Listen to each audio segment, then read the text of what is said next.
وصفتنا اليوم فتة دخن، أكلة شتوية مرة لذيذة. نشوف طريقتها.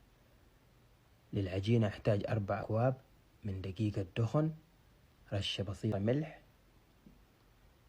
وصب عليهم كوبين موية وعجنهم باليد لين أضبط عجينة هذا قوامها. شايفين كيف؟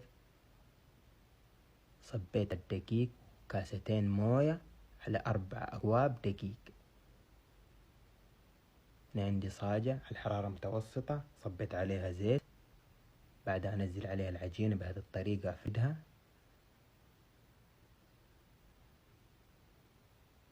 وأغطيها على نار متوسطة تقريبا 3 دقائق لين تتمر.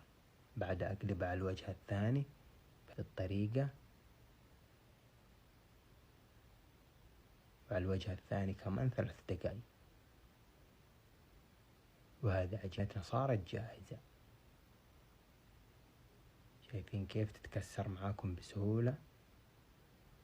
باخذها لمحضرة الطعام، أفرمها فرم خشن، وهذا الشكل المطلوب. هنا عندي 4 أكواب حليب، بنزل عليهم 2 معلقة سكر اختيارية وخلي الحليب يطبخ. أخذ الدخن على القدر وصب عليه الحليب، ضروري يكون حار، وهذا الكمية المطلوبة. باخذ القدر على نار على حرارة متوسطة تقريبا دقيقة عشان يتسبك مع الدخن. آخر شيء سمن. يا سلام! وهذه الفتة جاهزة. يا سلام، بصراحة مرة لذيذة وتدفي وبالعافية.